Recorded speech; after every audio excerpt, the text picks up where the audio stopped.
Welcome to Telugu classes by Purnima. ఈరోజు వీడియోలో డిఎస్సిలో వచ్చే పదజాలం వ్యాకరణాంశాల నుండి మరికొన్ని ముఖ్యమైన ప్రాక్టీస్ బిట్స్ ఇప్పుడు తెలుసుకుందాం. నిన్నటి వీడియోలో 150వ బిట్ వరకు తెలుసుకున్నాం. ఈరోజు 151వ బిట్ నుంచి తెలుసుకుందాం. 151వ బిట్, హ్రస్వ అకారాన్ని ఏమంటారు? అత్తు. అత్తునకు సంధి బహుళము, ఇది అకార సంధి. రామయ్య, ఇందులో జరిగే సంధి. నిత్యం.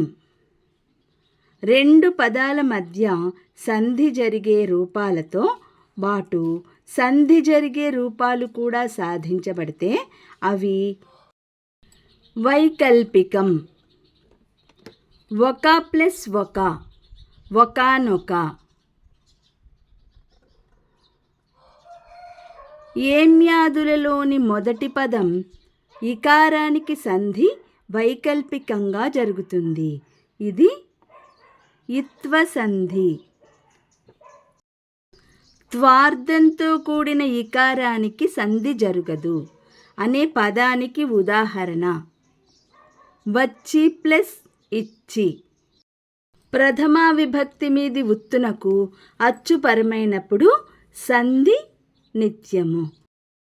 కురు, చిరు, కడు, నడు, నిడు శబ్దముల రడల కచ్చు పరమైతే వచ్చేది ద్విరుక్తటకారం. క్రింది వానిలో ద్విరుక్తటకార సంధి గలది.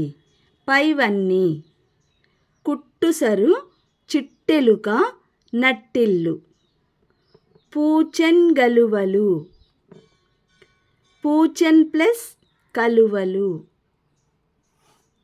త్రికములు అంటే ఆ, ఈ, ఏ, వీటిని త్రికములు అంటారు.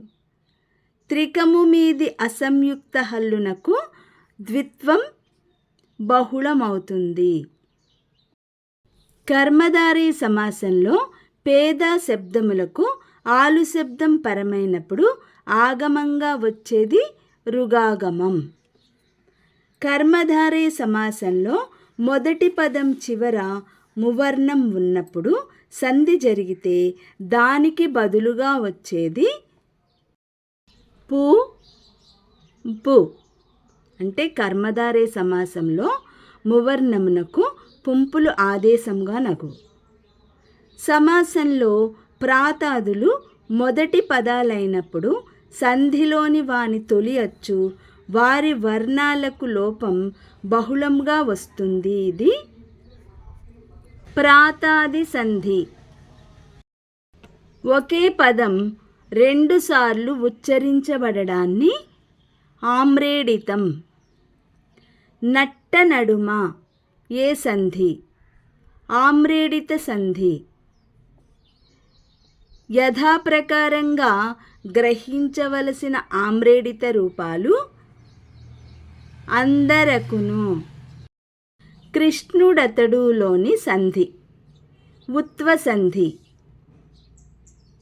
కృష్ణుడు ప్లస్ అతడు. ఈ క్రింది వానిలో సంధి చేయకూడని రూపం వచ్చిచ్చి.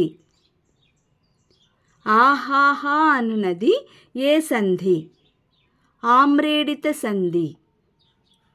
మూరెడు, మూరా ప్లస్ ఎడు. సమాసం అనగా రెండు వేర్వేరు పదాల కలయిక. సమాసంలోని మొదటి పదాన్ని ఏమంటారు? పూర్వపదం. సమాసంలోని పదాల మధ్య గల సంబంధాన్ని స్పష్టపరచు పద సముదాయం విగ్రహవాక్యం. సమాసాలు దేనిని బట్టి ఏర్పడతాయి? శబ్దార్థాలను బట్టి. శబ్దాన్ని బట్టి ఏర్పడే సమాసాలు ఎన్ని? 3. ఈ క్రింది వాటిలో శబ్ద సమాసం ఏది? పైవన్నీ: సాంస్కృతిక సమాసం, ఆచ్చిక సమాసం, మిశ్ర సమాసం. సంస్కృత పదాలతో ఏర్పడిన సమాసాన్ని సిద్ధము. తటాకోదకము అనునది ఏ సమాసము? సిద్ధము. తత్సమ పదాలతో ఏర్పడిన సమాసాన్ని ఏమంటారు? సాధ్యము. రాజునాజ్ఞ అను పదము దేనికి చెందినది? సాధ్యము. అచ్చ తెలుగు పదాలతో ఏర్పడునది. ఆచ్చిక సమాసము.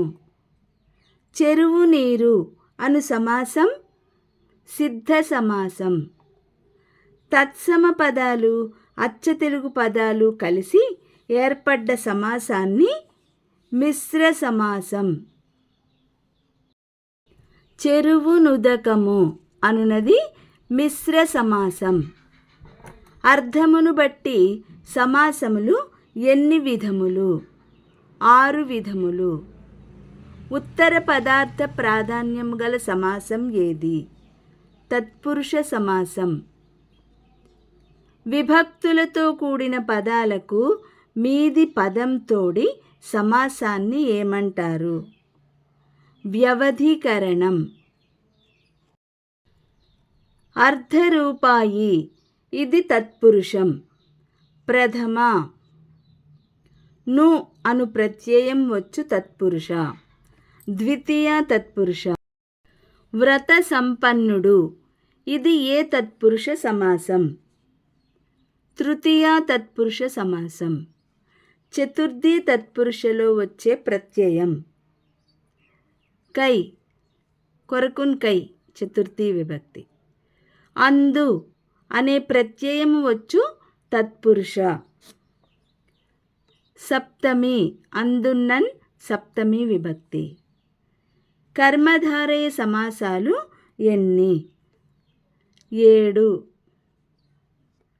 సమాసంలోని 2 పదాలలో మొదటి పదం విశేషణంగా రెండో పదం విశేష్యంగా వచ్చేది విశేషణ పూర్వపద కర్మధారయ సమాసం. సరస హృదయం ఇది ఏ సమాసం? విశేషణ పూర్వపద కర్మధారయ సమాసం. సమాసంలో నామవాచకం విశేష్యం మొదటి పదంగా రెండో పదం విశేషణంగా వచ్చినది విశేషణ ఉత్తరపద కర్మధారయ సమాసం. శీతోష్ణాలు ఇది ఏ సమాసం? విశేషణోభమ సమాసం. ఈ వీడియో లైక్ చేయండి, షేర్ చేయండి. మరిన్ని ముఖ్యమైన వీడియోల కోసం సబ్స్క్రైబ్ చేసుకోండి. వ్యాకరణ అంశాలు అందరికీ ఒకటే కాబట్టి TS AP అని పెట్టడం జరిగింది. గమనించగలరు.